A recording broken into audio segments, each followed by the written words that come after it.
Bom, hoje gravando, se tudo der certo, estamos gravando. Temos áudio, temos vídeo, temos tela. Então vamos lá. O que é que a gente viu ontem? Então, estamos na semana. E cadê o povo? O povo não veio? O povo está dormindo. O povo está vindo de ônibus.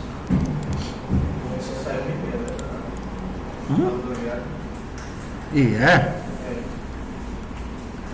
já estamos com 15 minutos de aula esperando e o povo não vem. Aí assim é ruim, né? Então bora nós aqui. Então vamos relembrar o que foi que a gente viu ontem e a gente continua hoje. Ontem nós vimos a ideia dos algoritmos de profundidade, Deep First Search, e de largura, Breadth First Search. Quando a gente tem um algoritmo de profundidade, partindo de um ponto, a gente explora o mais fundo possível a partir desse ponto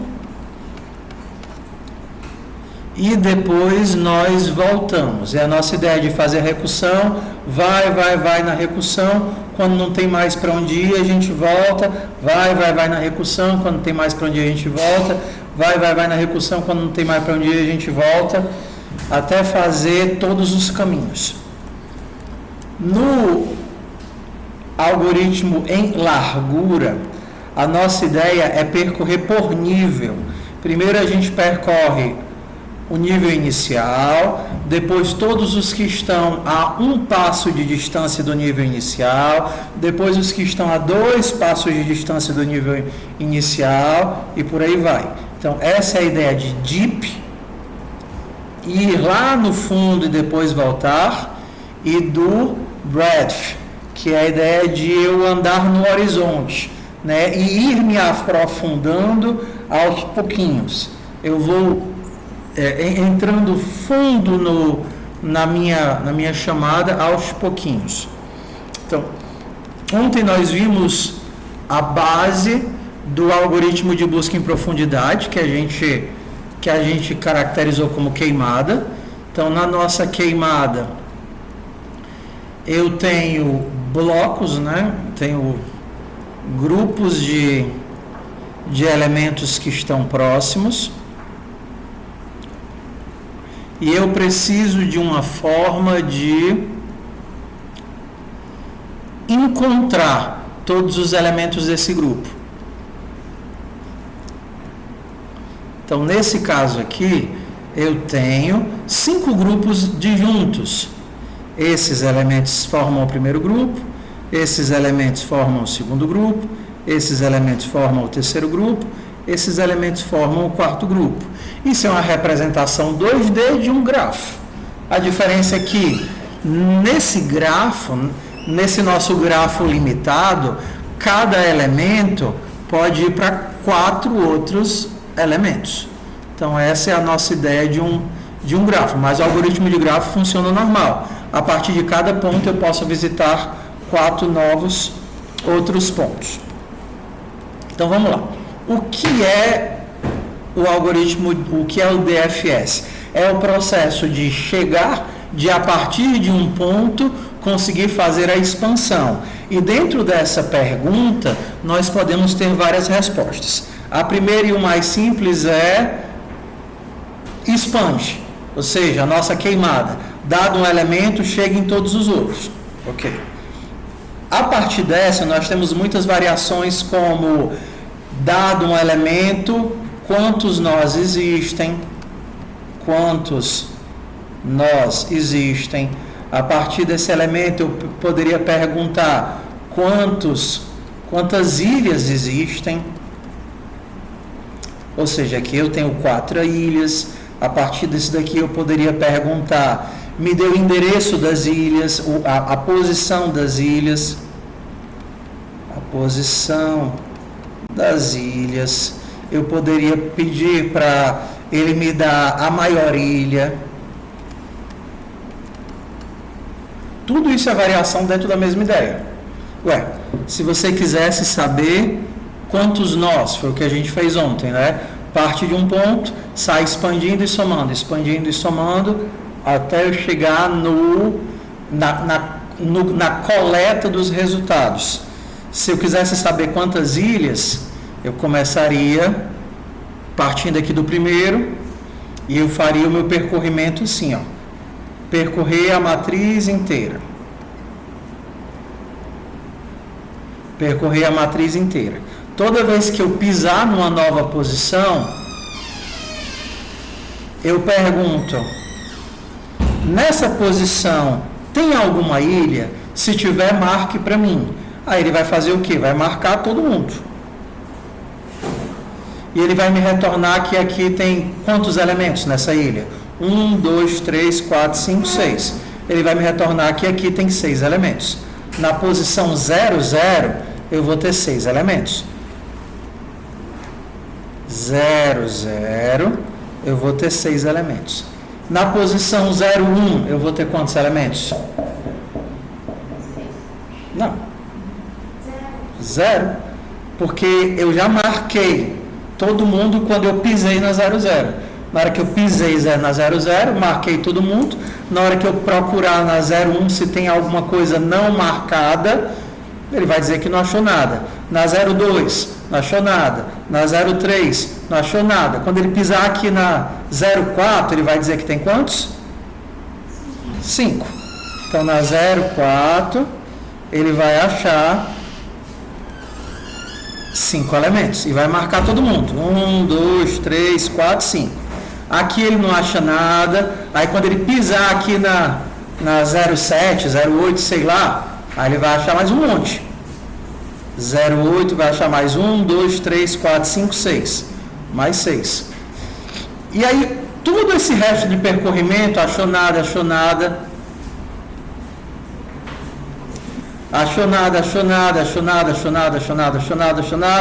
Quando ele pisar aqui de novo, ele acha mais 4 elementos, sei lá, a posição 5, 0, achou mais 4 elementos. Então, com o meu DFS normal, para contar os nós, eu já consigo um monte de informação. Agora, se eu estivesse lhe perguntando a seguinte coisa. Vamos agora para duas variações dela. A primeira, eu quero a maior ilha. Quero que você marque para mim a maior ilha. O que é que muda aqui?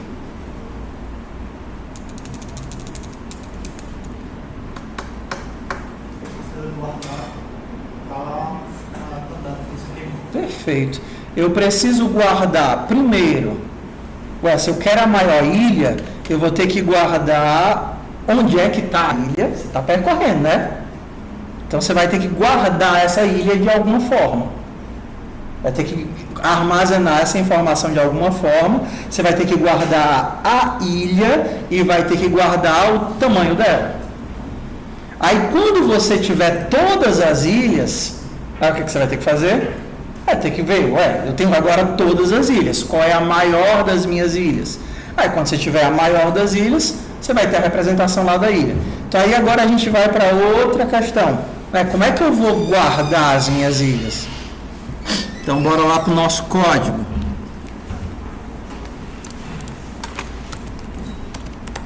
Open.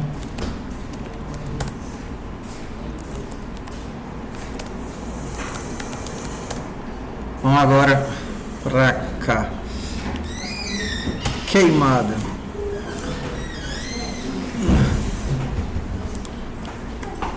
Então vamos lá. A gente fez esse código aqui ontem, não foi? Aumenta. High contrast.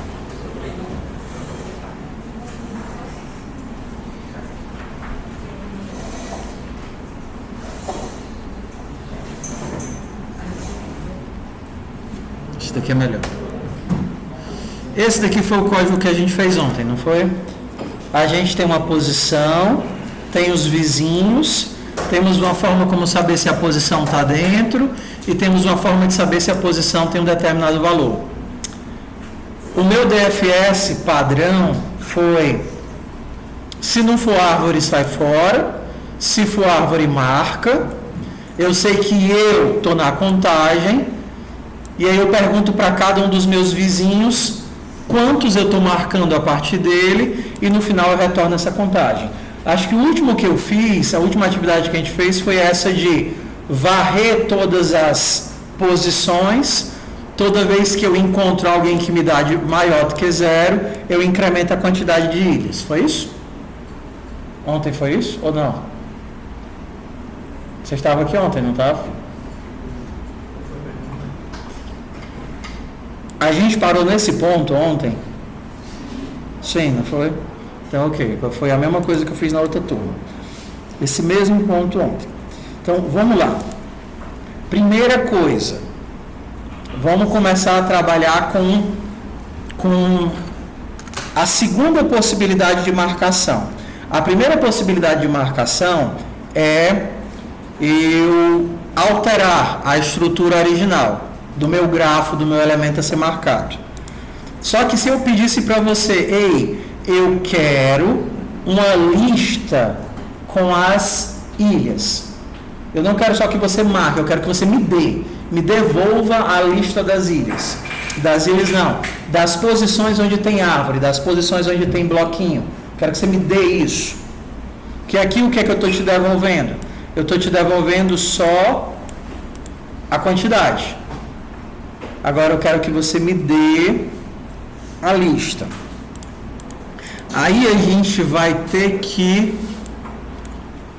Eu não quero a quantidade, eu quero os elementos. Então a gente vai ter que fazer assim. Vamos ter que fazer assim. Vou fazer de um jeito, depois eu vou fazer de outro, tá? Eu quero a lista das posições que eu queimei. Não apenas quero que você queime, eu quero que você me devolva no algoritmo a lista de todas as posições. Então vamos ver aqui.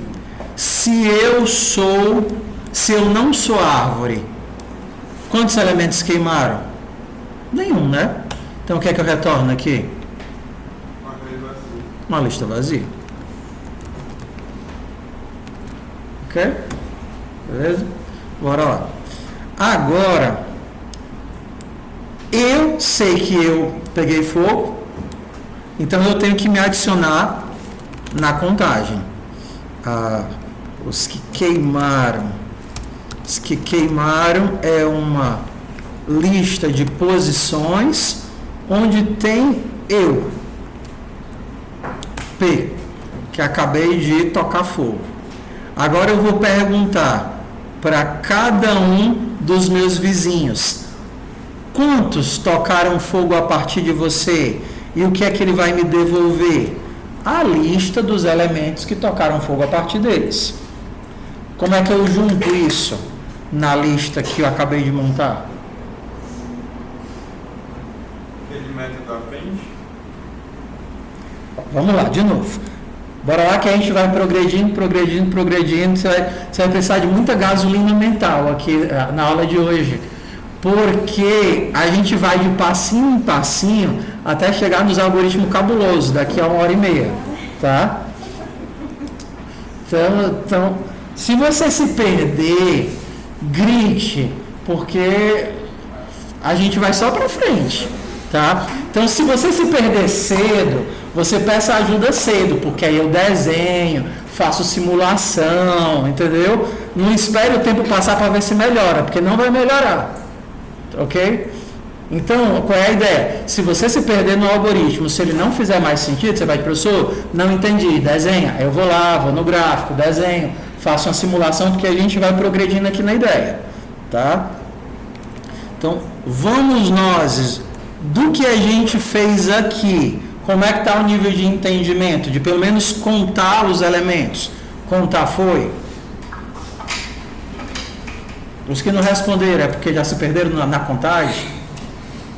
Bora lá, meu povo, é uma dança, eu não posso dançar sozinho. Tudo bem, bora, é isso mesmo, é isso que eu quero.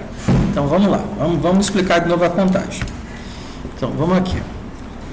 Quando Vamos pegar só uma única ilha, tá? Eu cheguei bem aqui, e aí eu tenho essa marcação, vou fazer bolinhas, tá? Eu tenho essa marcaçãozinha aqui, 1, 2, 3, 4, 5, 6, 7, 8. Aí eu tô vindo aqui, blá, blá, blá, blá, blá, blá, aí eu chego bem aqui. Eu disparo o DFS só para contar quantos elementos eu tenho a partir desse cara. Eu pergunto, quantos elementos tem? Traduzindo, quantas árvores tocaram fogo a partir de você? Aí ele diz, rapaz, eu sei que tem eu.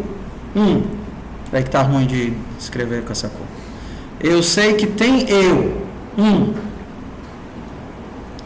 Aí eu tenho que perguntar para os meus vizinhos. Ei, como eu só tenho um vizinho, na hora que eu perguntar para esse cara, ele vai retornar 0, esse vai retornar 0, esse vai retornar 0. Eu perguntei para esse, ei, quantos tocaram fogo a partir de ti? E eu falei, espera aí, deixa eu perguntar aqui para os meus vizinhos. Eu sei que tem eu, Aí ele vai perguntar para os vizinhos dele. Ei, quantos tocaram fogo a partir de ti? Eu sei que tem eu. Quantos tocaram fogo a partir de ti? Eu sei que tem eu. Quantos tocaram fogo a partir de ti? Eu sei que tem eu. Ninguém. Então, o que é que esse cara vai devolver para cá? 1. Então, o retorno da recursão dele é 1. Aí ele perguntou para esse cara aqui, o que é que esse cara vai retornar? 1 também. E esse daqui vai retornar o quê? 1 também. Aí ele pega ele, mais esse, mais esse, mais esse. Quanto é que ele devolve? 4. O retorno da recursão dele é 4.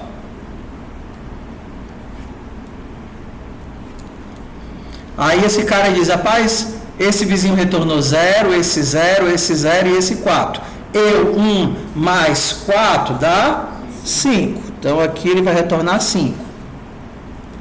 Ele diz, beleza. Eu, 1, esse 0, esse 0, esse 5, esse vai retornar 1. Então sou eu, mais 6, mais 5, 6, mais 1, 7. Ele devolve para cá 7. Eu, 1, mais 0, mais 0, mais 0, mais 7. 8. Então, para quem chamou a recursão inicial, retorna 8. Isso por quê? Porque o nosso retorno da recursão está incrementando, está contando a quantidade de elementos. Só que a informação que eu quero agora não é a quantidade de elementos. Eu quero que o nó diga onde ele está. Eu estou pedindo para esse cara agora a seguinte coisa. Ei, me dê a lista de todos os elementos que queimam a partir de você. Essa agora é a pergunta. Se eu tenho a lista das posições que tocaram fogo, eu consequentemente também tenho a quantidade. Sim ou não? Sim, a gente está incrementando a resposta. Então, na hora que ele responder, ele não vai responder 1, 2, 3, 4. Ele vai responder com uma lista. Ele vai perguntar, rapaz, por enquanto tem eu na lista. E aí ele pergunta para esse cara e ele vai dizer assim, por enquanto tem eu na lista. E aí ele vai incrementando. Imagina que eles têm números, tá certo? 1, 2, 3, tá ruim de ver assim. Imagina que é 1, 2, 3, 4, 5, 6, 7, 8. Bora ver o retorno aqui. Esse perguntou para esse, que perguntou para esse, que perguntou para esse, que perguntou para esse, perguntou para esse. O que é que esse cara vai devolver para esse daqui? Vai resolver onde ele está? 5. O que é que esse daqui vai devolver para ele? Onde ele está? Está na posição 8. O que é que esse daqui vai devolver? Onde ele está? Está na posição 7. O que é que o 6 vai devolver para o 4?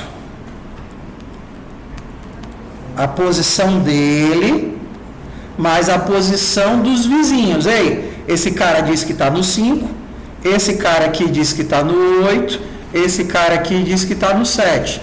Então, isso daqui é o que eu devolvo para o 4. O que é que o 4 vai fazer? Se adicionar na lista, agora tem eu, né? No caso aqui vai ter o 4.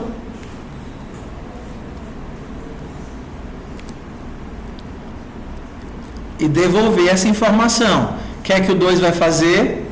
Perguntar para o 3, aí ele vai ter 3, que o 3 devolveu, vai ter ele mesmo, que é o 2, e ele vai ter que juntar tudo isso. Ele mesmo, mais o 3, mais isso daqui. Aí vai dar 2, 3, 4 e até o final. Ou seja, agora eu vou concatenando, fazendo append dos resultados para dar o resultado completo. Não é uma soma de inteira, é uma soma de listas. Se eu tivesse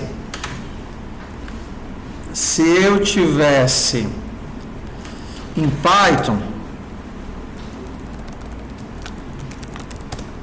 seria a mesma coisa que somar.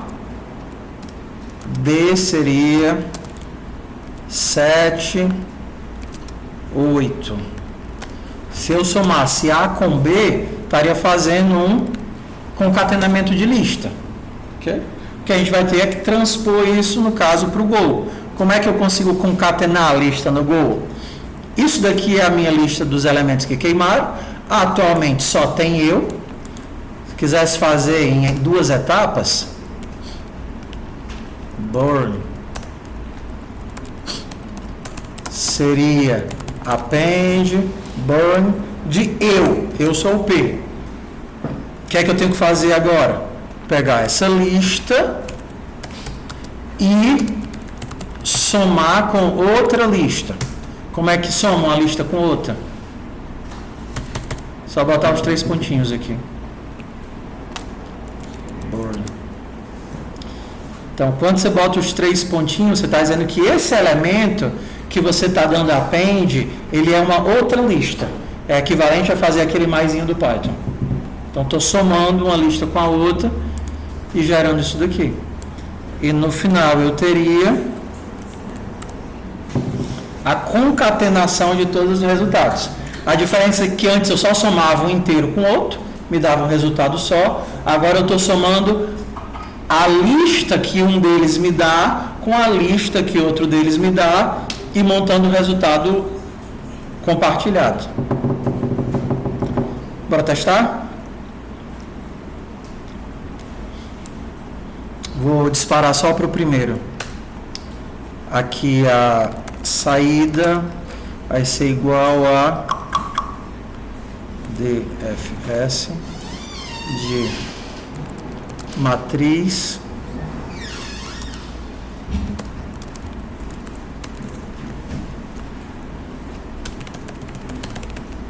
saída. Vamos ver aqui, foram esses os elementos que pegaram fogo? Posição 1, esse daqui. Não. 1 é esse. Posição 1, 2, esse daqui. E posição 0, 2. Esse daqui. Tá aqui os meus elementos que pegaram fogo. Tudo bem, sim ou não?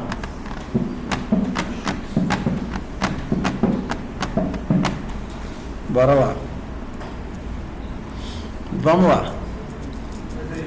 Oi. O que você está mostrando antes aqui do primeiro DFS, no caso a gente vai juntar essas listas, depois fazer tipo uma matriz, os elementos para descobrir qual maior entre eles.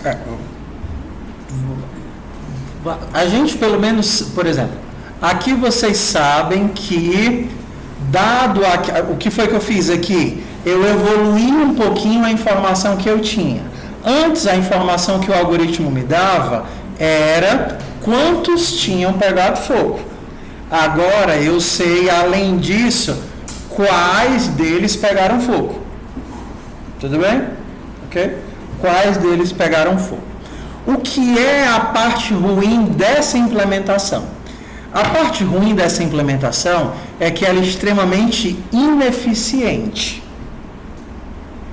Porque o tempo todo você está criando. Imagina que você tem aí um grafo de, sei lá, uma centena de conexões. Ou mais do que isso. O tempo todo você vai estar alocando bloco de memória, preenchendo, alocando novos, concatenando, desfazendo, preenchendo, concatenando, desfazendo, extremamente ineficiente. Funciona? Sim. É bom? Não. É uma porcaria. Mas funciona. Mas é ruim. Tá bom? O que a gente pode fazer para dar uma melhorada nisso? Usar um mapa.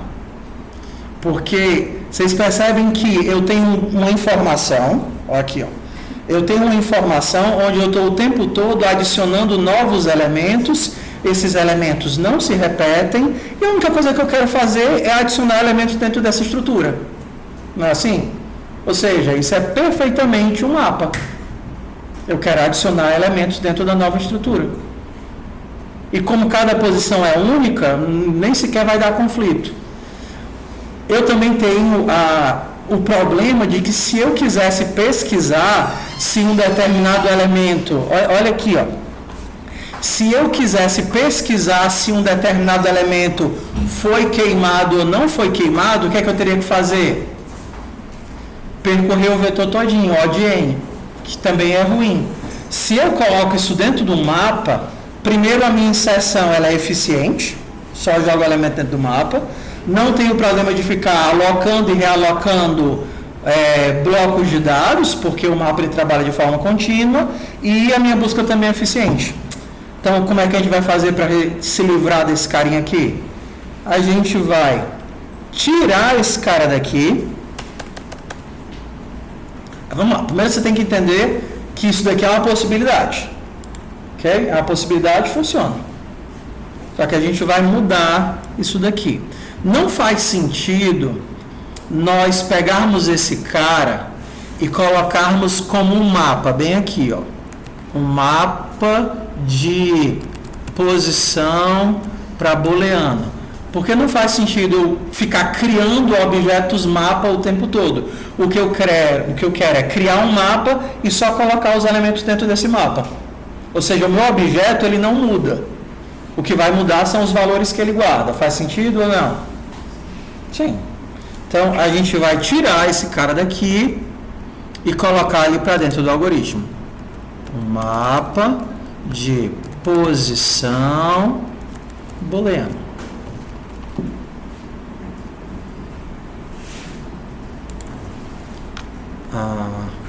Marcados. Board. E aí vamos ver o que é que muda aqui no nosso algoritmo. Se eu não sou árvore, eu adiciono alguma coisa ao mapa? Não. Se eu sou árvore e peguei fogo, como é que eu adiciono esse negócio no mapa? A minha lista na posição. Que posição? P. Não é o mapa de posição para booleano? Posição não é P? Recebe true. E para cada um dos meus vizinhos,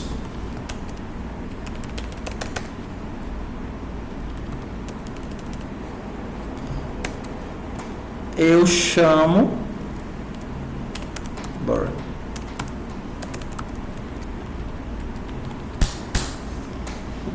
Eu chamo o algoritmo e passo o mapa de marcações.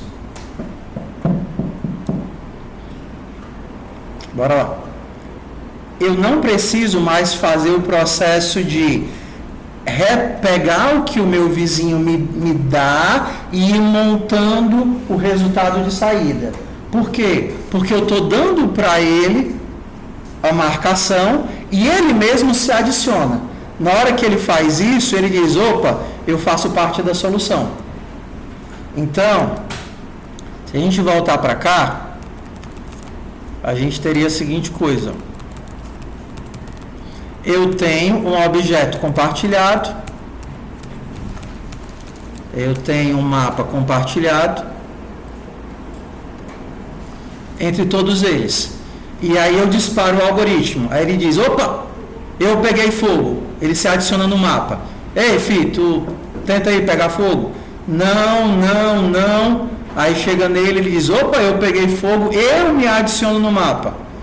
Não, aí chama ele, opa, eu peguei fogo, eu me adiciono no mapa. E por aí vai.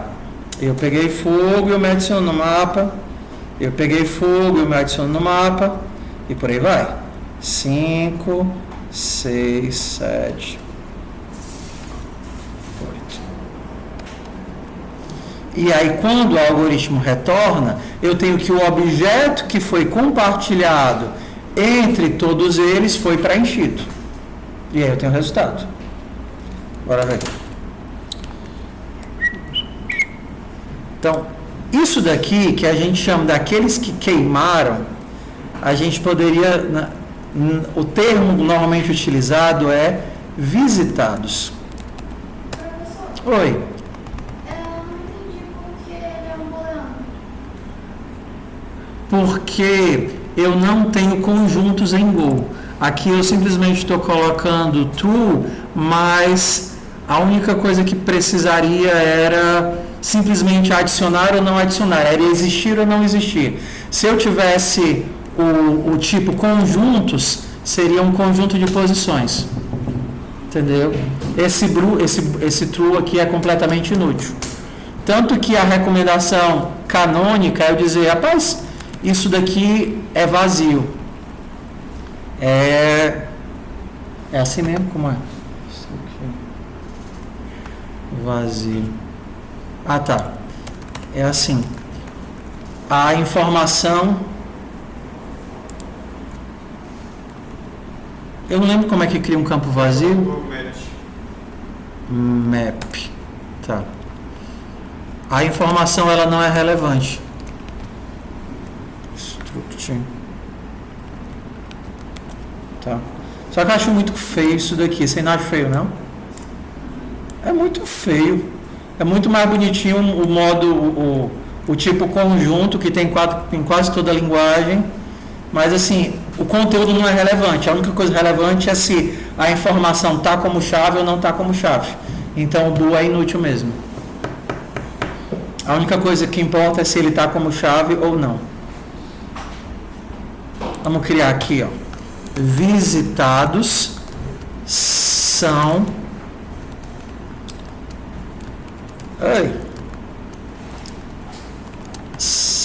make um mapa de posições vazio.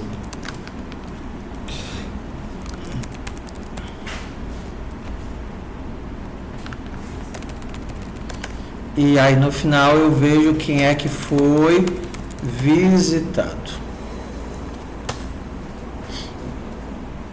02, aqui ó, 02, 11, 12.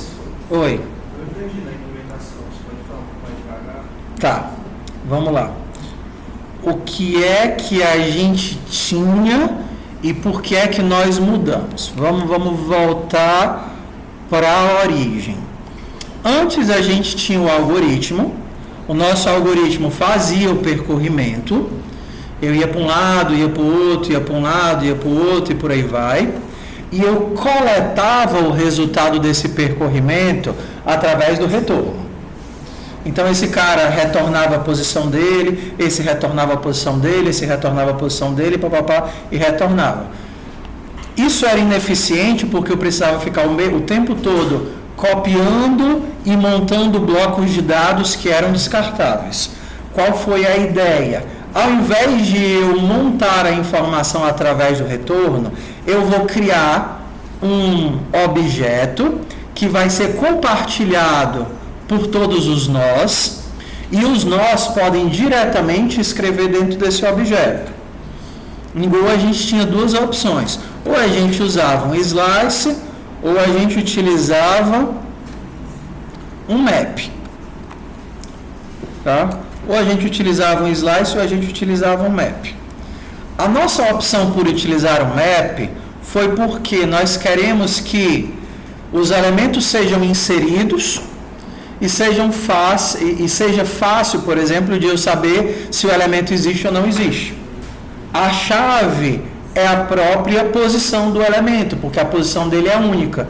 Então, simplesmente eu vou preenchendo o meu mapa com as posições, utilizando a chave como posição, e o valor não importa, porque no fim eu só quero saber quais as posições que foram adicionadas à estrutura. Então, toda vez que o meu algoritmo vai fazendo o percorrimento, cada elemento se adiciona na estrutura. Então, eu começo daqui. Aí o 1 diz, ok, eu existo, eu sou árvore. E aí ele se adiciona aqui. Aí o 1 pergunta para o cara do lado, o cara diz, não, eu não sou árvore.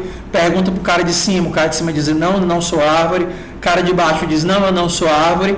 Aí pergunta, dispara para o 2. Aí o 2 diz, sim, eu sou árvore. Como eu tenho acesso ao mapa, eu me adiciono.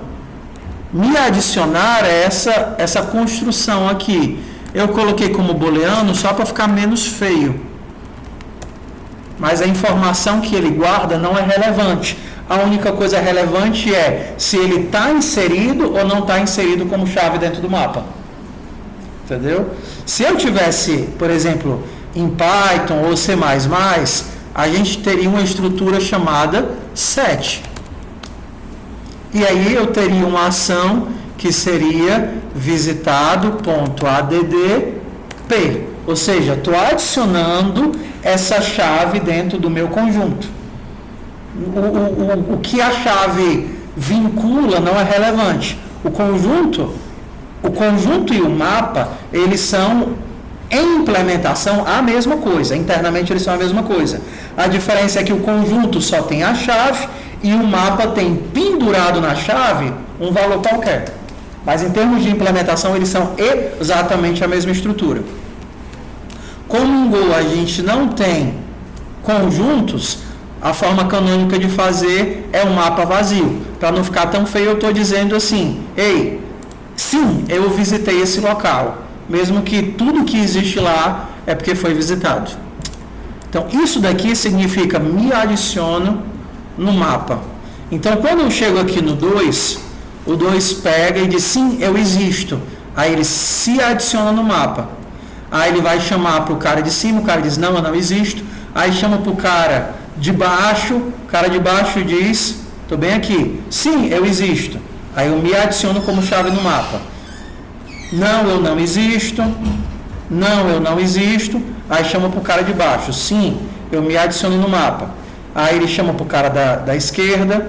O cara da esquerda diz, sim, eu existo. Não, não, não, não. Aí ele retorna. Ops. Sim. Aí ele retorna.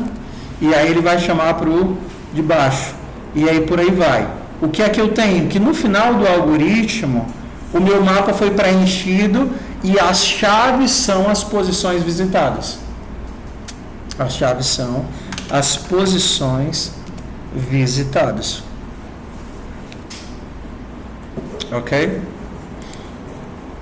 Então eu consigo, só através das chaves, saber quem é que foi visitado. Então, quando eu rodar aqui, eu tenho as posições. Eu visitei o 02, eu visitei o 11 e eu visitei o 12. Bora para a próxima pergunta. Eu quero saber qual é a maior ilha. O que é que eu vou ter que fazer, então? Vou ter que armazenar as ilhas. Vou ter que armazenar os elementos visitados de cada ilha.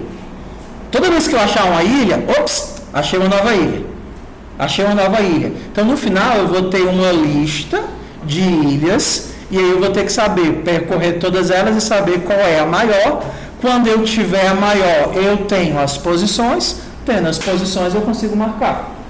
Então, bora lá. Vamos devagar. Então, vamos voltar para cá. Hold.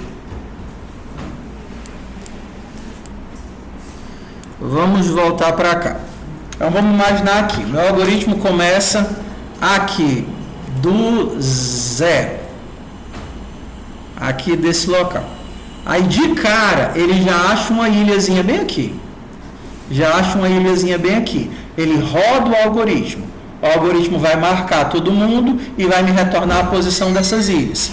Então eu vou ter que guardar em algum lugar, vocês vão me sugerir uma opção, que já existe essa lista ou esse mapa com todas essas posições.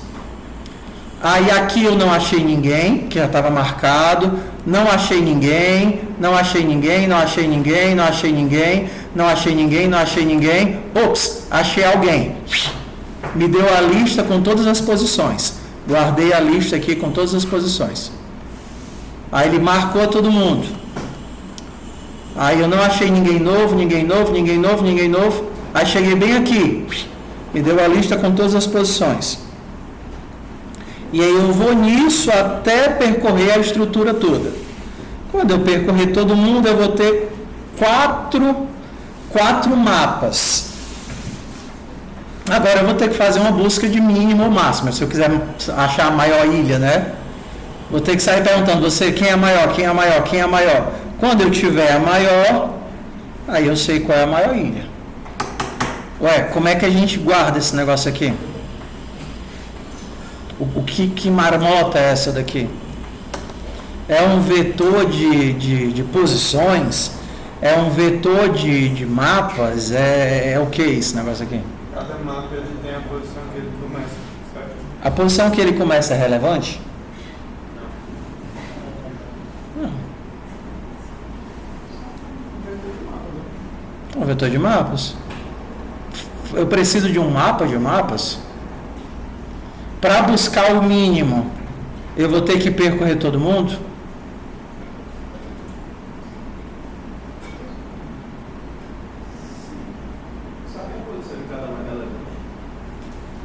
Não. Saber a posição deles é relevante, porque no final eu vou ter que marcar só a maior ilha.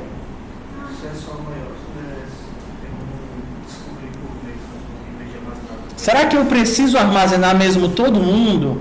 Ou eu posso simplesmente armazenar um, se eu encontrar uma ilha maior eu descarto o anterior e substituo? Só que é uma variável com poder. Exato, eu posso só armazenar e ir atualizando. Se eu acabei de achar alguém, esse alguém que eu achei é maior do que o cara que eu tenho? Se for, eu faço o quê? Substituo. Então, conforme eu vou percorrendo, eu já sei quem é o atual maior, de forma que quando eu chegar no final da estrutura, eu já tenho o resultado. Eu não preciso fazer uma busca de novo por todos os elementos que estão armazenados em memória. Então, vamos ver se a gente consegue implementar aqui. Atualmente, o que é que a gente tem? Isso daqui. Monto um mapa para fazer as visitas, faço as visitas preenchendo esse mapa e mostro. Isso daqui eu vou ter que colocar dentro de um for para poder percorrer a estrutura toda, né? Para percorrer a minha matriz inteira. Porque atualmente eu estou tocando fogo numa única posição. Aqui, ó. Estou disparando o meu algoritmo numa única posição. Ó. Só na posição de partida. O que eu vou ter que fazer agora é percorrer todo mundo. Então, bora lá.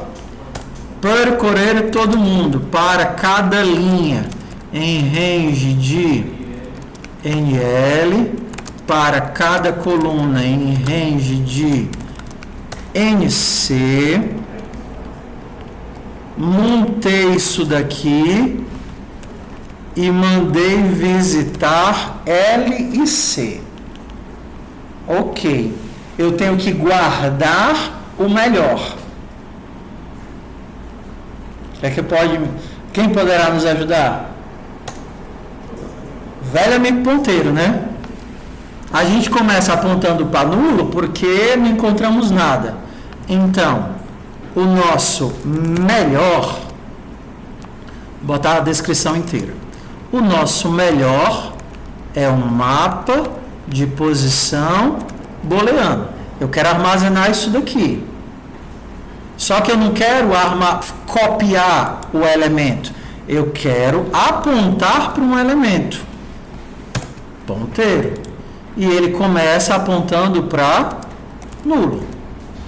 Nem precisa, né? Isso aqui é redundante. Acabei de fazer uma visita. Qual o passo agora? Acabei de fazer uma visita. Primeiro eu tenho que saber se ele achou alguma coisa, né? Ele investigou aquela posição e pode ter dado vazio. Como é que eu sei se esse cara está vazio ou não? Vai checar o tamanho. Se tamanho de visitado for maior do que 0, é porque ele encontrou um bloco de ilhas a partir daí. Como é que eu sei se esse cara é melhor do que esse? Pelo tamanho. Ou seja, primeira coisa, se melhor for igual a nulo, então de cara, melhor recebe visitado.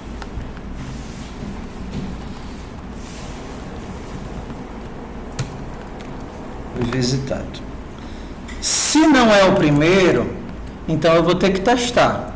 Se o tamanho de visitado for maior do que o tamanho do melhor,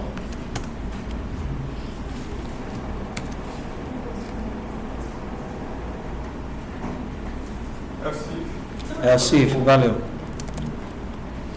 Então melhor recebe visitado. O quê? Sim. Eu fiz em 2 passos só para o pessoal entender. Em que caso eu vou olhar para esse cara? Primeiro, se é a primeira vez que eu encontrei uma ilha, encontrei uma ilha. Ela é a primeira ilha que eu encontrei? Se for a primeira ilha, eu aponto para ela. Se não é a primeira ilha, então eu tenho que olhar, o tamanho dessa ilha que eu encontrei é maior do que o tamanho da ilha que eu tinha encontrado? Se sim, eu olho para ela. Atenção, isso daqui funciona em Go, isso daqui funciona em Python, mas isso daqui não vai funcionar, por exemplo, se você estiver fazendo em C++ ou Java. Quem me diz por quê?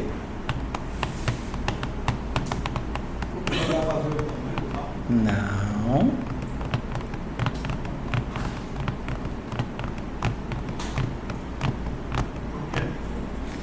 Porque visitado está sendo criado aqui dentro desse for, tá vendo? Eu estou criando ele bem aqui. Normalmente, como eu estou criando ele aqui, ele está sendo criado na stack. O Go, ele tem um controle dinâmico de o que vai para RIP e o que não vai. Então, toda vez que um bloco da stack sai do escopo, mas tem alguém referenciando ele vai para RIP.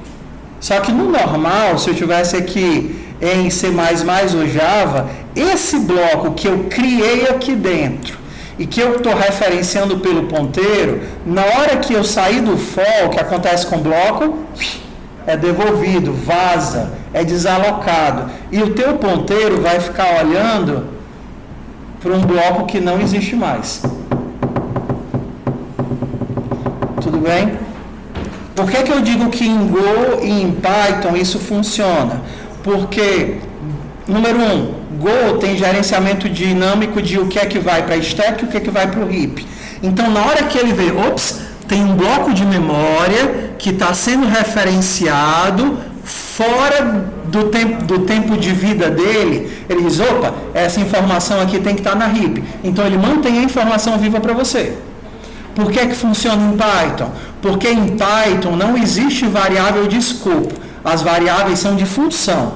Tudo que é criado dentro da função, não interessa se é dentro do if, se é dentro do for, está dentro da função, vai ficar vivo dentro da função. Ok? Então, em C, você teria que fazer a alocação dinâmica, usar um ponteiro inteligente, um unique PTR, um shared PTR. Fosse em Rust, você ia ter que usar mover a posse de um elemento para o outro. Entendeu? Então, Pode explicar de novo, porque não Tá, vamos lá. Vamos lá. E isso é importante que vocês vão usar várias linguagens na vida de vocês, né? Então vamos aqui, ó. Quando você tem uma função qualquer, bora aqui que isso aqui é legal. Você tem aqui uma var x inteiro. E aí você tem que retornar um endereço. Se você tentar fazer isso daqui em C++ ou em C, isso daqui vai funcionar. Mas vai funcionar aparentemente. Mas vai dar buffer overflow. Você vai ter um null pointer exception. Porque esse x só existe durante o tempo de vida dessa função. Quando você está lá em C++. Isso é o que a gente chama de criação na stack, na tua pilha de execução. Então, na hora que você cria esse bloquinho, ele só existe para essa função. Tu está retornando o endereço de alguma coisa que só existe durante o tempo de vida da função. Aí tu retornou esse endereço, mas quando a função retornou, esse bloco não é mais válido. Aí você vai estar escrevendo ou manipulando um bloco que você não tem direito. Vai dar ruim. Tá? Então em C, em Java não, que você não tem os ponteiros explícitos, né? Aí vamos lá. A mesma coisa funciona quando você está dentro de um if, que era o nosso caso. A gente tinha aqui um ponteirinho que guardava um inteiro e a gente tinha um if ou um for ou qualquer coisa lá. C, true, var, x inteiro, ptr, recebe endereço de x. Se você tentar imprimir aqui, fmt.println ptr, em C++ ou em C, isso aqui vai dar muito ruim. Pelo mesmo motivo, o x só existe dentro do if. É o que a gente diz de variáveis de escopo. Variável de escopo é criada na stack. A stack só dura enquanto dura o escopo. Então, o teu bloquinho que foi alocado para x já foi desalocado. Na hora que você mandar imprimir o que esse ponteiro guarda, o ponteiro está olhando para uma variável que não existe mais. Você está imprimindo, escrevendo, lendo uma coisa que você não devia ter acesso de ler. Tudo bem? Por que eu disse que em Go e em Python esse código funciona? Pelo seguinte motivo. Primeiro, para Go.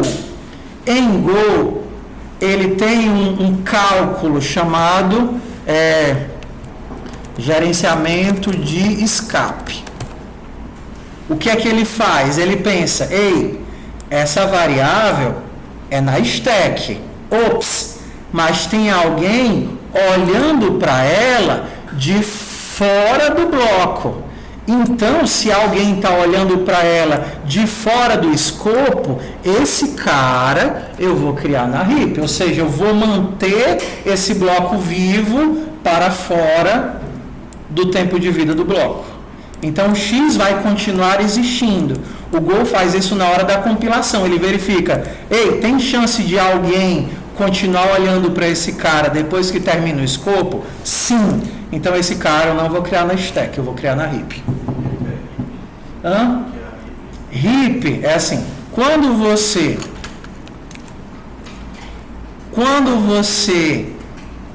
o teu código está rodando, ele vai ter as tuas informações, tuas variáveis, entenda, em 3 lugares. A primeira é a tabela de constantes, ou a tabela de símbolos, tabela de constantes, ou de símbolos. Aqui vai tudo que não altera, tudo que é const vai para cá. Todas as strings que você escreve vem para cá. A segunda é a parte da memória que vai sendo construída e destruída o tempo todo. Então, chama uma função, você empilha esse bloquinho e coloca as variáveis da função. terminou a função, você desempilha o bloquinho. Você criou um if, empilha o bloquinho, criou um for, empilha um bloquinho, terminou o for, terminou o if. Isso daqui é a stack. A heap é um outro local onde ficam as coisas que não dependem de escopo e cujo tempo de vida ou vai ser gerenciado manualmente, por exemplo, no caso do C++, ou vai ser gerenciado via garbage collector.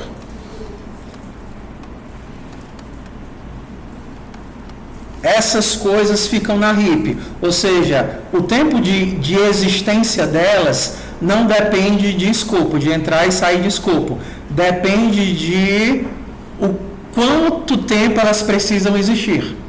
No caso do C++, você gerencia isso manualmente.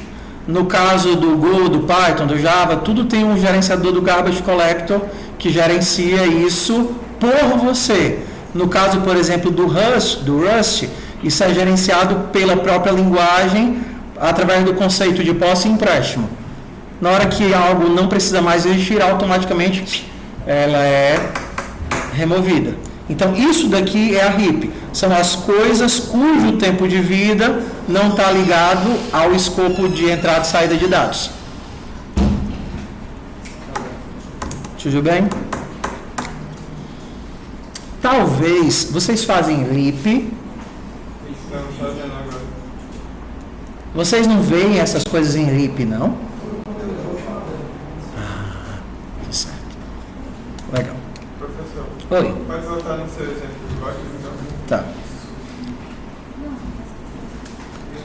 Ok, vamos lá, só voltando. Então, vamos entender. No caso do Java,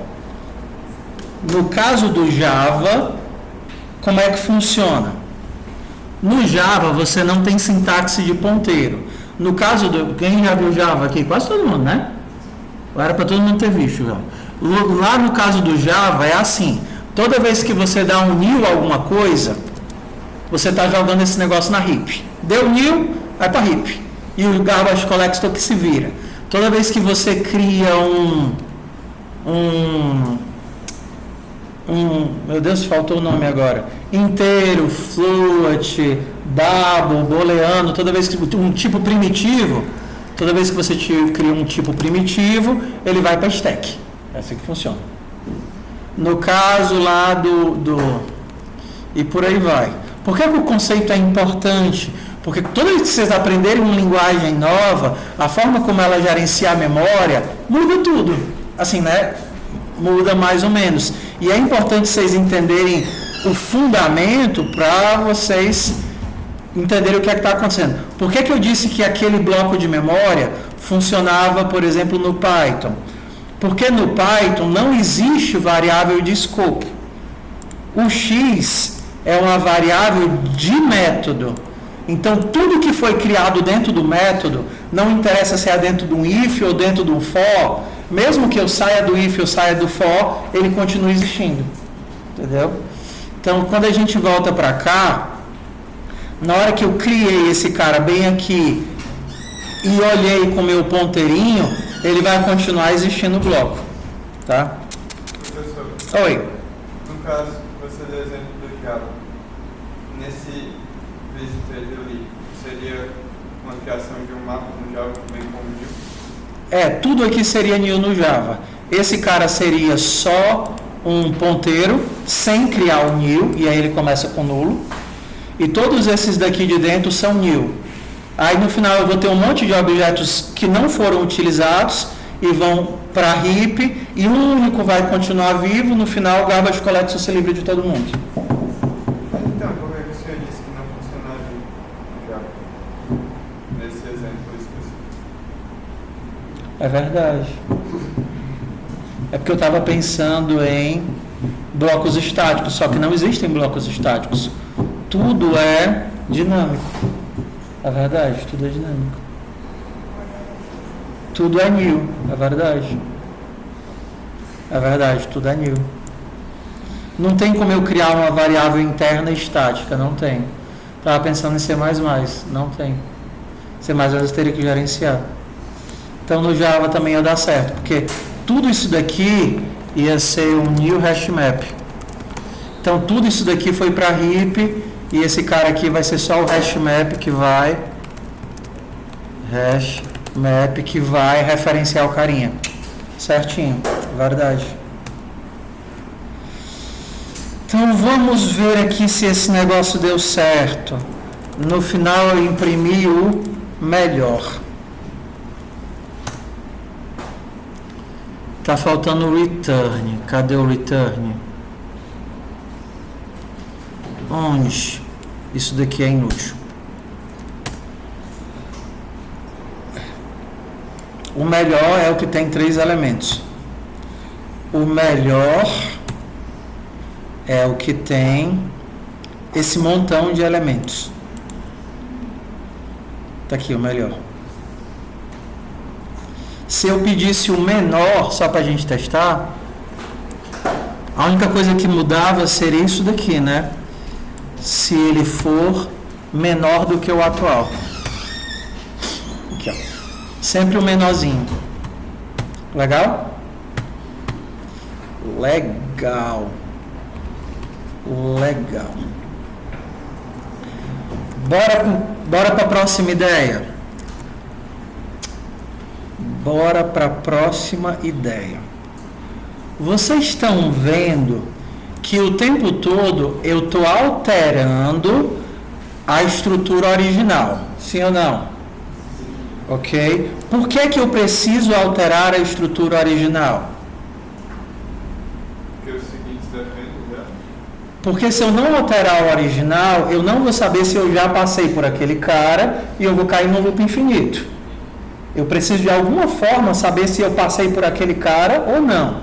O que acontece é que, do jeito que eu tenho agora, eu pintei todo mundo, tá vendo? Ó? Eu só queria pintar a maior ilha, mas no processo de percorrer e marcar, o que foi que eu fiz? Pintei todo mundo. Mas eu não quero mais pintar todo mundo.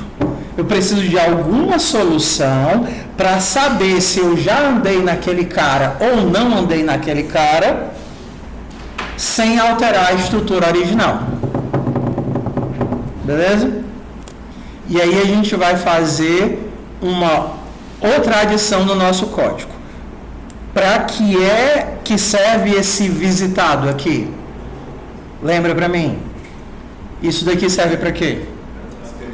Para guardar os elementos daquela ilha. Sim ou não? Sim. Isso daqui guarda os elementos daquela ilha. Então, vou chamar isso aqui de ilha para ficar melhor. Então, esse cara coleta os elementos daquela ilha específica. E se eu guardasse uma lista ou um mapa que contivesse todos os que foram visitados e não só os daquela ilha? Todos os que foram visitados. Esse mapa aqui guarda só o daquela ilha específica, ok? O que eu quero agora é um mapa que eu consiga utilizar o algoritmo inteiro, em todas as filas, em todas as linhas, em todas as colunas. E toda vez que eu passar por um nó e visitar esse nó, eu vou anotar nesse mapa: eu visitei esse nó. Ok? Então, bora lá. Isso daqui, eu vou chamar de quê agora? É a minha ilha. Beleza? Agora, no final de tudo, aqui eu vou criar os visitados. E isso engloba tudo. Visitados é um mapa de posição.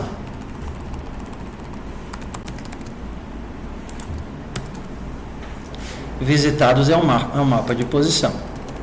Então agora, quando eu estiver fazendo o meu percorrimento, eu vou passar para ele a lista dos visitados. E olha o que é que muda aqui, ó. Passei para ele a ilha e os visitados. Agora, ao invés de me marcar de bolinha, onde é que eu vou me adicionar? Nos mapas de visitados. Visitados P recebe true. se eu sou árvore, se eu não sou árvore, sai fora. Só que se eu sou árvore e já fui visitado, eu também vazo. Ou seja, se eu for árvore e já fui visitado, visited, P. Como é que eu sei se uma coisa já foi visitada? Se eu já fui visitado, então.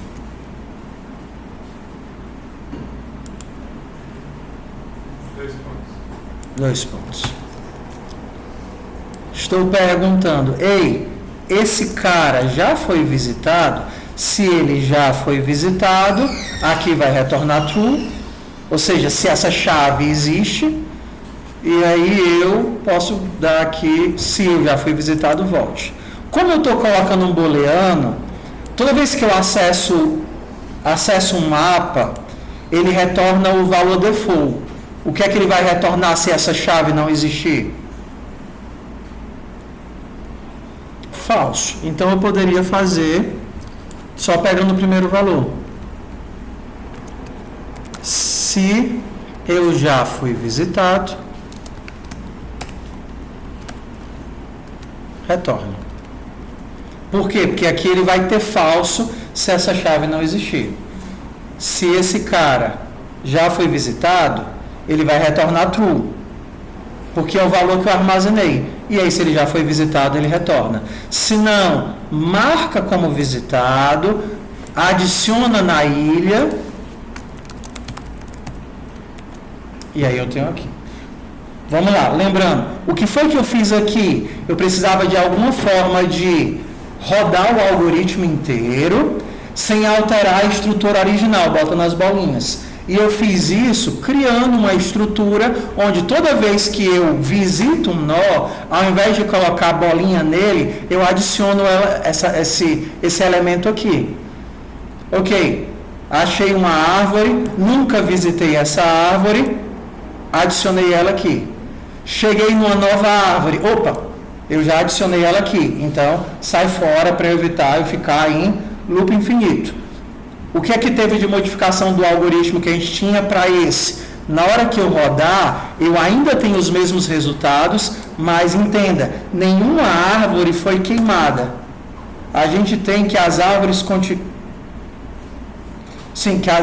continuam árvores. Todas as árvores continuam árvores. Porque ao invés de marcar que eu visitei colocando bolinha, eu marquei que eu visitei colocando nos visitados. Tudo bem? E agora a gente vai para o último passo, que é o que?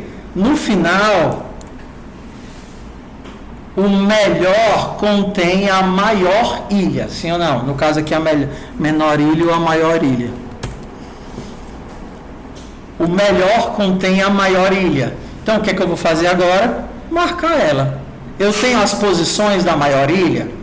Tenho, está aqui. Então agora basta percorrer e marcar. Então bora percorrer e marcar. Para cada chave valor, o valor não me importa porque é tudo booleano. Para cada chave valor em range de melhor. Essa chave é uma posição. Então, eu vou fazer o quê? Matriz, linha, coluna. Agora sim eu vou marcar. E aí no final eu tenho a marcação só do maior elemento. Diff. Ignorei todos os outros, marquei só o maior.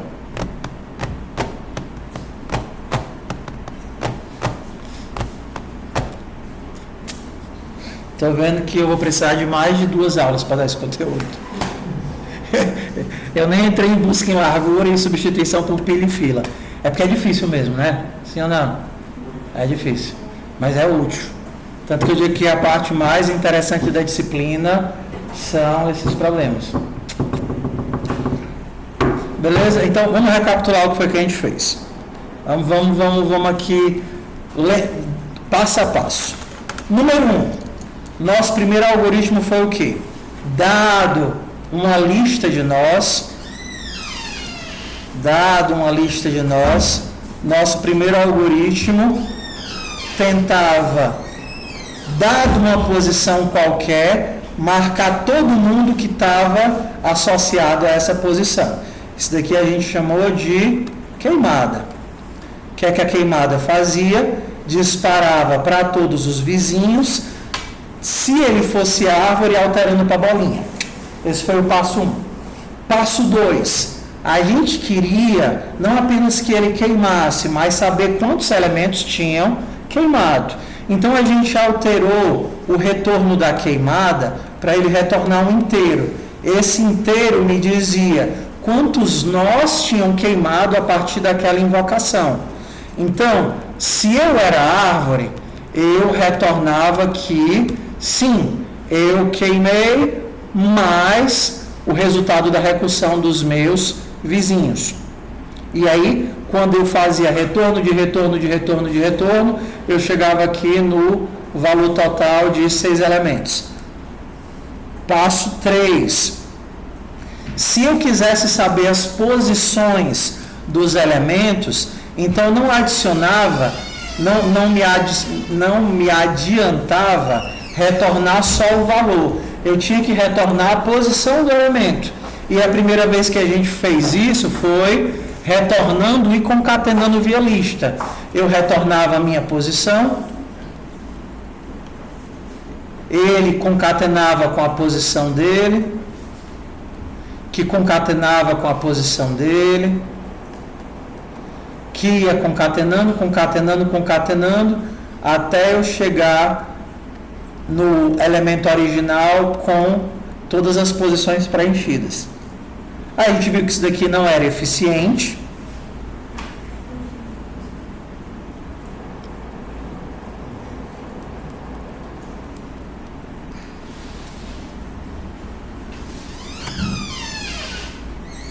Agora, ó, depois eu entro na outra coisa.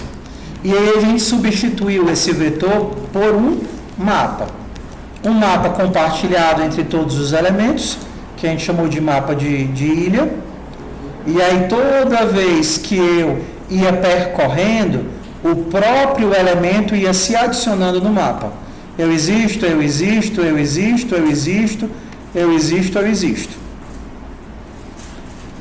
Já que eu consigo encontrar uma ilha, a pergunta foi, se eu quiser a maior ilha, então toda vez que eu encontrava uma ilha, eu salvava ela através de um ponteiro, e toda vez que eu encontrava uma nova ilha, eu verificava qual das duas era a melhor e eu mantinha apenas a melhor até chegar no final e ter um ponteiro que me dizia qual era a minha melhor ilha. Só que nesse processo eu acabei marcando todos os elementos e eu não queria alterar a estrutura original. Para não alterar a estrutura original, nós criamos um outro mapa. Nesse mapa de visitados, eu utilizo para armazenar todos os elementos visitados e não apenas os elementos daquela ilha. Assim, toda vez que eu passo por um elemento, eu posso adicioná-lo aqui e mesmo que eu não altere ele de árvore para bolinha, eu posso perguntar, eu já visitei esse cara ou não visitei esse cara? Assim eu tenho como percorrer todo mundo e no final eu sei quem é o melhor e não alterei ninguém. Então, sabendo quem é o melhor, eu posso fazer um laço só, marcando eles dentro da minha estrutura. Tudo bem? Ainda temos gasolina mental?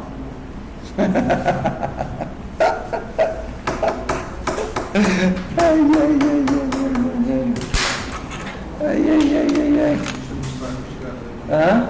Não, tá doido, uma aula dessa é difícil demais, filho. A aula dessa é dureza, hein? Professor, Oi. no fundo, os algoritmos de gráficos, eles também são com matrizes e mapas, né? Não. Nos algoritmos de grafo, a gente vai modelar o que é um nó, entendeu? Por exemplo, um nó pode ser só um... Vocês já começaram a ver árvores? Pronto. Árvores não tinha esquerda e direita? Pronto. Num grafo, cada nó tem uma lista de outros locais para onde ele pode ir. Ao invés de eu ter só a esquerda e direita, o nó seria modelado assim, ó. Numa árvore binária, o teu nó era, eu tenho um valor, né, assim? Eu tenho um valor, sei lá, inteiro. E aí eu tenho, como é uma árvore binária, obrigatoriamente um left, que é um node, e um right, que é outro node. Não foi assim que vocês viram a árvore binária? Então, cada nozinho só tem duas opções para ir. Se eu tenho um grafo, eu não tenho isso. Eu tenho um valor e uma lista de vizinhos. Meu vizinho é uma lista de outros nós. Ou seja, de um local, de uma posição, eu posso ir para várias outras. Ou uma, ou duas, ou três, ou quatro, ou 10, ou não interessa. Eu vi um modo que eles usavam uma coisa que era chamada lista de adjacência. Assim, aqui seria a implementação não eficiente. Por quê? Porque eu tenho muita informação redundante. Se eu ligo dois caras, eu vou ter duas vezes a informação. Tanto minha indo para ele, quanto dele vindo para mim. Mas assim, de forma simplificada, a matriz de adjacência é isso daqui, só que planificado. Eu sei quem está ligado com quem, de forma bidirecional. Mas assim, se fosse uma implementação não eficiente, bastaria eu pensar que cada elemento vai me levar para outros elementos. Numa matriz, eu tenho que cada elemento me leva para 4 elementos. Meus 4 vizinhos. Se eu tivesse todas as direções, cada elemento pode me levar para 8 elementos. Se eu tivesse as diagonais também. Né? O algoritmo é o mesmo, só a modelagem que é mais simples, que a gente não precisa fazer matriz de adjacência, nem nós com essas coisas assim, mas a implementação é exatamente igual. O algoritmo é exatamente igual. A diferença, ó, como é trivial, ao invés de chamar esse método aqui para pegar os vizinhos leste, sul, norte, sul, leste, oeste, eu diria que é para cada um dos meus vizinhos. Não é uma lista isso daqui? Com todos os meus vizinhos? Se eu tivesse uma matriz de adjacência, para cada posição da matriz não nula, entendeu? E por aí vai. Oi. Os meninos deram, só que aí eu vou fazer uma revisão na segunda aula da semana que vem, porque na semana que vem eu vou terminar esse conteúdo. A primeira aula da semana que vem eu vou terminar esse conteúdo, que vai ser busca em largura. O mais difícil já foi hoje. Entendeu? Mais difícil já foi hoje. Para não ficar pela metade, vocês estão vendo esse negócio aqui, do jeito que está aqui, o final, a última implementação. Isso daqui é recursivo, tá vendo? Esse negócio aqui eu fiz um breguesso recursivo. Ou seja, toda vez que esse algoritmo chama, ele entra dentro da recursão. Como é que eu me livro da recursão? Usando uma pilha. Bora tentar do jeito que está aqui? Do jeito que está aqui. Bora aqui. Ó. Do jeito que está aqui, eu vou me livrar desse negócio aqui usando uma pilha. Não vou mexer em nada do algoritmo.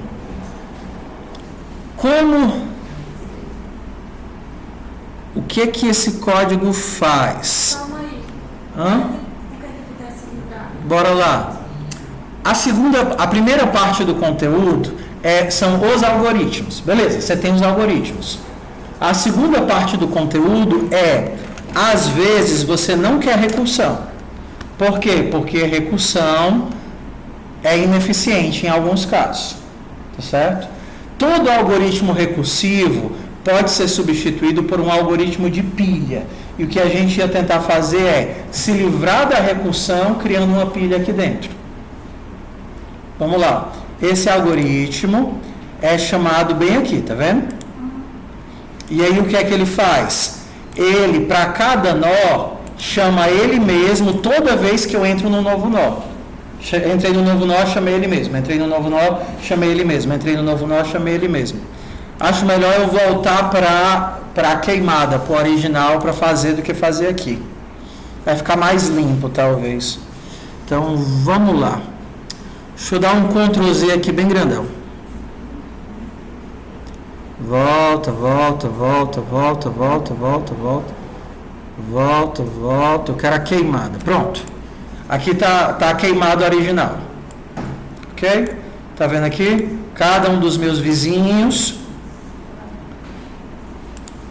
Esse algoritmo aqui está contando a quantidade de íris. Então, o que esse DFS faz é retornar a quantidade de íris. Objetivo: quero me livrar da recursão.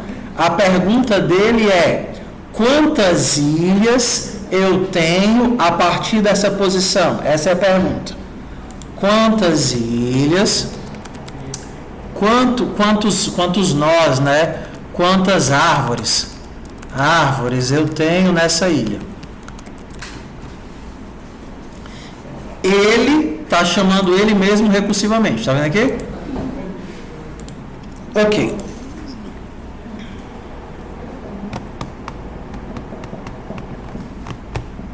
Eu estou contando, eu estou fazendo cálculo mentalmente se vale a pena ou não.